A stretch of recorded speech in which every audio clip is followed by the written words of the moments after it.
Hello students, आज हम बात करेंगे class 8 mathematics understanding क्वाड्रेटर exercise number 3.3 का question number 3, 4 and 5। Okay, start करते हैं वन बाय वन।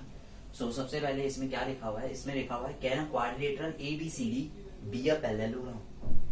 क्या एक क्वाड्रिलेटरल ABCD जो है क्या वो एक पैरेललोग्राम है अगर if angle D plus angle B equals to 180 degree. देखिए ABCD एक हम पैरेललोग्राम, सबसे पहले एक क्वाड्रिलेटरल हम ये ड्रॉ कर देते हैं AB C और D। तो इसमें हमसे क्या बोला हुआ है, क्या ये एक पैरेललोग्राम हो सकता है? क्या ये एक पैरेललोग्राम हो सकता है इफ एंगल D और एंगल B इन दोनों का सम क्या है 180 डिग्री। बताइए क्या इन दोनों का सम एंगल D और एंगल B का सम अगर 180 डिग्री है तो क्या हम ऐसा कह दें कि एक पैरेललोग्राम है? देखो मैं आपको बताता हूँ। देखो इसमें क्या है, सबसे पहले अगर सपोज करो बेटा ये 80 है, क्या है ये 80, तो ये भी क्या होगा, ये भी 80 होगा। तो 80 प्लस 80 तो 160 डिग्री आएगा। क्या आएगा 160 डिग्री, राइट। तो ये 180 तो हो नहीं सकता, नहीं हो सकता ना 180, जबकि इसमें क्या गिवन है 180 गिवन है इन दोनों का सम। सर आपने ये कैसे कहा कि ये भी 80 है तो ये भी 80 है? बेटा आपको एक इसकी प्रॉपर्टी पता है ना पैरेललोग्राम की, क्या होती है, opposite angles are equal. Opposite angle इसमें क्या होने चाहिए, इक्वल होने चाहिए। तो अगर 80 है तो ये 180 तो होगा नहीं, क्या होगा 60 होगा। और अगर सपोज करो ये 75 है तो ये भी 75 होगा। तो 75 प्लस 75 कितना होगा 150 होगा, तब भी ये 180 नहीं हो सकता। तो अगर सपोज करो ये 90 है तो ये भी 90 होगा, और अगर ये दोनों 90 है तब जाके ये क्या हो सकता है, तब इसका सम 180 हो सकता है। तब इसका सम क्या हो सकता है 180। तो वो पैरेललोग्राम तो होगा, ठीक है। क्या होगा, एक क्वाड्रिलेटरल पैरेललोग्राम होगा, लेकिन कब होगा, जब उसके ये एंगल्स क्या होंगे 90 डिग्री होंगे। जब उसके ये एंगल्स क्या होंगे 90 डिग्री होंगे। अगर ये एंगल 90 है तो ये भी 90 होगा, ये भी 90 होगा। सर ऐसा आप क्यों कह रहे हो? बेटा क्योंकि एडजेसेंट एंगल का सम क्या होता है 180 डिग्री होता है ना। तो अगर ये 90 है तो ये भी 90 होगा, और अगर ये 90 है तो अपोजिट एंगल्स इक्वल होते हैं तो ये भी 90 हो जाएगा। क्लियर? तो इसका मतलब क्या हुआ, इसका मतलब ये हुआ कि ये जो है ये क्वाड्रिलेटरल हो सकता है। इट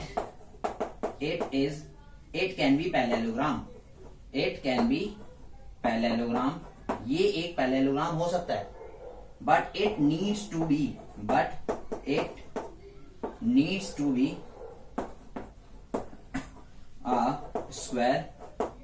या तो ये क्या होना चाहिए, स्क्वायर होना चाहिए और रेक्टेंगल। देखो स्क्वायर और रेक्टेंगल क्या है, इसी के स्पेशल टाइप्स ऑफ पैरेललोग्राम है। तो ये पैरेललोग्राम तो हो सकता है, लेकिन इसके लिए कंडीशन है। वो क्या कंडीशन है, वो ये कंडीशन है कि या तो ये स्क्वायर होगा या फिर ये क्या होगा रेक्टेंगल होगा। अगर ये स्क्वायर और रेक्टेंगल नहीं है तो इसका मतलब क्या है, ये क्वाड्रिलेटरल पैरेललोग्राम नहीं हो सकता। क्लियर? यस। सेकेंड पार्ट देखिए अब, ठीक है ना। तो सेकंड पार्ट में क्या है, ए बी, पहले हम डायग्राम इसका बनाते हैं। डायग्राम से हमें प्रॉपर तरीके से हम ज्योमेट्री को अंडरस्टैंड कर पाते हैं। तो ए बी सी और डी ये हमारा एक पैरेललोग्राम है, ठीक है।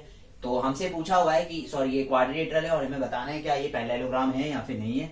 तो A B equals to D C. A B और डी सी क्या है, दोनों इक्वल है। ये 8 सेंटीमीटर है और ये भी क्या है, ये भी 8 सेंटीमीटर है। ये हमें क्वेश्चन में गिवन है।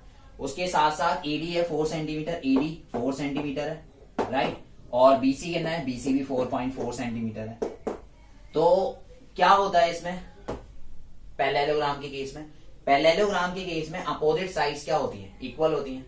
तो देखिए ये तो वन पेयर ऑफ पैरेललोग्राम की जो अपोजिट साइड्स हैं वो क्या है, इक्वल है। But the other pair of parallelogram, but the other pair of opposite sides are not equal, है ना।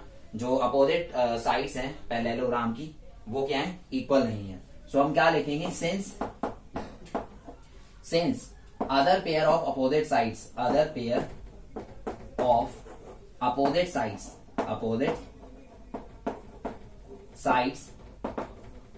are not equal। क्योंकि जो other pair of opposite sides हैं, यहाँ पर अदर पेयर मतलब एक पेयर तो इसका इक्वल है, लेकिन जो दूसरा पेयर है वो तो इक्वल नहीं है ना। तो since other pair of opposite sides are not equal, that's why therefore ABCD is not a parallelogram। ABCD is not a parallelogram। क्या है ये पैरेललोग्राम नहीं है। बताओ आया समझ? इस तरीके से करना है, ठीक है ना। तो फर्स्ट पार्ट ये पैरेललोग्राम है, लेकिन सिर्फ और सिर्फ ये कंडीशन है इसमें कि या तो वो स्क्वायर होगा या रेक्टेंगल होगा। और सेकंड वाले पार्ट में वो पैरेललोग्राम ही नहीं है। क्यों नहीं है पैरेललोग्राम? क्योंकि कोई भी पैरेललोग्राम होता है उसकी क्या होती है, अपोजिट साइड्स तो इक्वल होती है, तो इसमें तो अपोजिट साइड्स इक्वल नहीं है, तो इसका मतलब वो पैरेललोग्राम भी नहीं है। Okay, clear? नोट करें। सो स्टूडेंट्स, अब हम बात करते हैं इसके थर्ड पार्ट की। थर्ड पार्ट में क्या है, एंगल ए हमें गिवन है 70 degree and angle C given है 65 डिग्री। इसी का ये थर्ड पार्ट। सो इसमें सीन हम पहले डायग्राम बना लेते हैं जिससे हम विजुअलाइज अच्छे तरीके से कर सकते हैं, राइट? तो इसमें क्या है, ABCD एक क्वाड्रिलेटरल है, ये हमने एक क्वाड्रिलेटरल बनाया और इसमें एंगल ए हमें गिवन है 70 डिग्री, एंगल सी गिवन है 65 डिग्री। ओके, उसके अलावा और कोई भी एंगल नहीं है गिवन। तो जैसा कि मैंने आपको बताया हुआ है, अगर हमें क्वाड्रिलेटरल ABCD बनाना है ना, तो हम क्या करेंगे, हम देखो इस तरीके से मूव करेंगे। ए से ये बी आएगा पहले पॉइंट, हम ऐसे तो नहीं बनाएंगे ना, ए के बाद हम इसको बी लिख दें, ठीक है ना? इस तरीके से आपको नहीं बनाना, लाइन वाइज मूव करना है। तो ये देखिए हम यहाँ मूव किया, हमने पहले बी आएगा, फिर सी आएगा, फिर डी आएगा। या फिर आप यहाँ से ए से इस तरफ भी मूव कर सकते हैं, ये बी आएगा, सी आएगा, डी आएगा, ठीक है? तो यहाँ पर हमने क्या देखा कि एंगल ए जो है वो 70 डिग्री है और एंगल सी जो है वो 65 डिग्री है। जबकि क्या होता है पैरेललोग्राम के केस में अपोजिट एंगल्स क्या होते हैं, याद करो। अपोजिट एंगल्स मैंने आपको क्या बताए थे सर? आपने अपोजिट एंगल्स बताए थे कि इक्वल होते हैं। हाँ, तो अगर अपोजिट एंगल्स इक्वल होते हैं दैट्स मींस क्या है, इसके तो अपोजिट एंगल इक्वल नहीं है। इसका मतलब क्या हुआ? इसका मतलब क्या है, क्या ये पैरेललोग्राम है? नहीं है। क्या ये पैरेललोग्राम है? नहीं है पैरेललोग्राम। तो हम क्या लिखेंगे, बिकॉज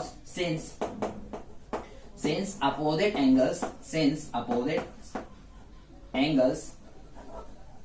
आर नॉट इक्वल, क्योंकि इसमें अपोजिट एंगल इक्वल नहीं है। Therefore ABCD is not a parallelogram, इसलिए ये एक पैरेललोग्राम नहीं है। बताओ, आया समझ? ठीक है स्टूडेंट्स, अब हम बात करते हैं क्वेश्चन नंबर 4 की। और क्वेश्चन नंबर 4 में क्या गिवन है देखिए, ड्रॉ अ रफ फिगर। क्या करनी है? एक रफ फिगर बनानी है, ठीक है? ड्रॉ करनी है। ओके, करते हैं। ऑफ अ क्वाड्रिलेटरल, एक क्वाड्रिलेटरल की एक रफ फिगर बना देंगे, ठीक है? That is not a parallelogram, जो कि पैरेललोग्राम नहीं होगा, ठीक है? पैरेललोग्राम नहीं होगा। ओके, इसका मतलब क्या हुआ? इसका मतलब ये हुआ कि ना तो स्क्वायर है ना ही रोम्बस है, ठीक है ना? ना तो वो रोम्बस होगा, ना ही स्क्वायर होगा, और ना ही रेक्टेंगल होगा। और पैरेललोग्राम तो इन्होंने मना कर दिया। तो अब कौन कौन से पार्ट्स बचे? अब बचे हैं ट्रेपीजियम और काइट। तो देखते हैं। That is not a parallelogram but has exactly two opposite angle of equal measures। इसमें क्या होने चाहिए, इसमें ना अपोजिट एंगल्स जो है ना, अपोजिट एंगल कितने होते हैं? अपोजिट एंगल्स जो है यहाँ पर 2 पेयर होते हैं। जैसे देखो, अगर मैं ये बनाता हूँ, ठीक है ना, कोई भी क्वाड्रिलेटरल है, मैंने सपोज करो ये बनाया, तो इसमें क्या होते हैं, इसमें ये इसके अपोजिट है और ये इसके अपोजिट है। तो अपोजिट एंगल्स इसमें क्या होते हैं, इक्वल होते हैं। तो इसने पैरेललोग्राम का तो मना कर दिया, इसने क्या कर दिया, पैरेललोग्राम का मना कर दिया। तो आप देखो स्क्वायर में क्या होता है, स्क्वायर में तो चारों के चारों इक्वल होते हैं, तो ये भी हट गया, ठीक है? उसके बाद रेक्टेंगल की बात करें तो रेक्टेंगल में भी ऑल 4 एंगल क्या होते हैं, 90 डिग्री होते हैं, तो इसमें ये भी हट गया। सर क्यों हट गया? क्योंकि बेटा इसमें क्या बोला हुआ है, एग्जैक्टली टू अपोजिट एंगल्स जो होने चाहिए वो इक्वल मेजर के होने चाहिए। या तो ये होना चाहिए या फिर ये होना चाहिए, दोनों नहीं होने चाहिए, ठीक है ना? तो ये हट गया, ये हट गया, ये हट गया। उसके बाद रोम्बस में भी क्या होते हैं, अपोजिट एंगल्स इक्वल होते हैं। रोम्बस में भी अपोजिट एंगल्स इक्वल होते हैं। तो इन चारों के अलावा अब कौन सा क्वाड्रिलेटरल है जो हमने पढ़ा था? तो हमने पढ़ा था एक काइट के बारे में और एक ट्रेपीजियम के बारे में। तो हम बात करते हैं ट्रेपीजियम की और काइट की। काइट को देखते हैं, ठीक है? तो काइट कैसा होता है, काइट को कुछ हम इस तरीके से ड्रॉ करते हैं, राइट? इस तरीके से हम ड्रॉ करते हैं। तो इसमें क्या है, इसमें एडजेसेंट साइड्स इसकी इक्वल होती है। क्या होती है? एडजेसेंट साइड्स इक्वल होती है। तो ये लो ए, बी और सी और डी, ये मैंने एक क्वाड्रिलेटरल ड्रॉ किया। और ये क्वाड्रिलेटरल क्या है, ये काइट है, क्योंकि इसकी एडजेसेंट साइड्स क्या है, इक्वल है। अब उसके बाद क्या होता है, इसमें देखो ये जो एंगल होता है ना, ये वाला एंगल जो कहां पर बनता है, जो 2 नॉन इक्वल साइड्स के बीच में बनता है। देखो ये दोनों क्या है, ये दोनों साइड्स, ये भी एडजेसेंट साइड्स हैं, ये भी एडजेसेंट साइड्स हैं, लेकिन यहां पर क्या है, ऐसी एडजेसेंट साइड्स हैं जो कि इक्वल नहीं है। तो जहां पर इक्वल नहीं होती ना एडजेसेंट साइड्स में, वहां पर जो एंगल बनता है वो दोनों एंगल क्या होते हैं, आपस में इक्वल होते हैं काइट्स में। लेकिन ये एंगल जो होते हैं अपोजिट एंगल, ये इक्वल नहीं होते। काइट में क्या होता है, only one pair of opposite angles जो होते हैं वो क्या होते हैं, इक्वल होते हैं। ठीक है ना, तो ये इसके इक्वल होता है लेकिन ये इसके इक्वल नहीं होता। कैसे पता लगेगा कि कौन सा एंगल इक्वल होता है, तो देख लेना, एडजेसेंट साइड्स, ऐसी एडजेसेंट साइड्स जो इक्वल नहीं है उनके बीच में जो एंगल बनेगा वो एंगल इक्वल होते हैं। तो इसमें देखो सारी कंडीशन फुलफिल हो रही है। Draw a rough figure of a quadrilateral that is not a parallelogram. क्या काइट एक पैरेललोग्राम है? नहीं है। तो काइट क्या है, एक पैरेललोग्राम नहीं है, but has exactly two opposite angles of equal measures. और इसमें क्या होने चाहिए, देखो टू इक्वल मेजर्स भी है। तो वो फिगर क्या है हमारी, वो फिगर है हमारी काइट। तो इसका आंसर क्या हो गया, काइट। क्लियर। बात करते हैं क्वेश्चन नंबर 5 की। The measure of two adjacent angle of a parallelogram are in the ratio 3:2। हमें क्या गिवन है, टू एडजेसेंट एंगल गिवन है और किस रेशियो में गिवन है, 3:2 में। तो find the measures of each of the angles of parallelogram. हमें क्या करना है, हमें ये जो पैरेललोग्राम गिवन है ना, इसके सारे एंगल देन कैलकुलेट करने हैं। तो एडजेसेंट एंगल हमें गिवन है, एडजेसेंट एंगल का मतलब क्या है, ए और बी हमें गिवन है, या फिर बी और सी गिवन है, या फिर सी और डी गिवन है, या फिर डी और ई गिवन है। कितने पेयर होते हैं एडजेसेंट एंगल के पैरेललोग्राम में, 4। A B, B C, C D और डी ए। क्लियर, ये 4 पेयर होते हैं। तो इसमें क्या है, इसमें हमें क्या करना है, हमें मेजर्स निकालने हैं सारे एंगल्स के। तो हमें रेशो गिवन है 3:2। इसका मतलब क्या है कि अगर कोई भी ये एंगल डबल है तो उसका क्या होगा, ये एडजेसेंट एंगल जो होगा वो ट्रिपल होगा। अगर सपोज करो ये 10 है तो ये कितना होगा, 15 होगा। देखो 5 2 10, 5 3 15। तो हम क्या करेंगे, ये हमें बेसिक यूनिट बता रखी है कि 3:2 है, तो हम क्या करेंगे, बेसिक यूनिट को x मान लेंगे। तो एडजेसेंट एंगल हमारे क्या आ जाएंगे, एडजेसेंट एंगल आ जाएंगे, let adjacent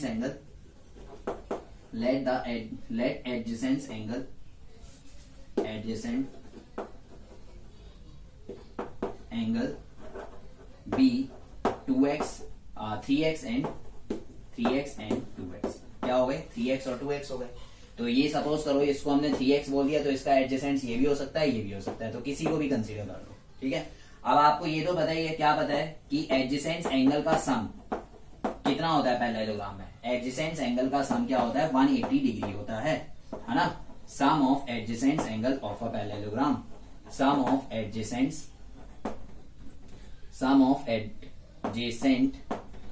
angles, sum of adjacent angle of parallelogram. Parallelogram में एडजेसेंट एंगल का सम कितना होता है, 180 डिग्री होता है। तो 3 में 2 प्लस करो, 3 + 2 5x, 5x equal to 180 degree. तो x की वैल्यू क्या आएगी, 180 डिग्री डिवाइडेड बाय 5। इसको इससे कट किया तो 5 3 × 15 और क्या बचा, 3 5 6 × 30, 36 डिग्री आ गया। तो ये x की वैल्यू हमने क्या फाइंड आउट कर ली, 36 डिग्री। तो ये क्या है, उसका 3 टाइम्स ऑफ x है। क्या है ये, 3 टाइम्स ऑफ x है। तो एडजेसेंट एंगल देखिए हमारा, एंगल ए क्या आ गया, एंगल ए आ गया हमारा, एंगल ए इक्वल टू 3 × 36। तो ये हो गया 108।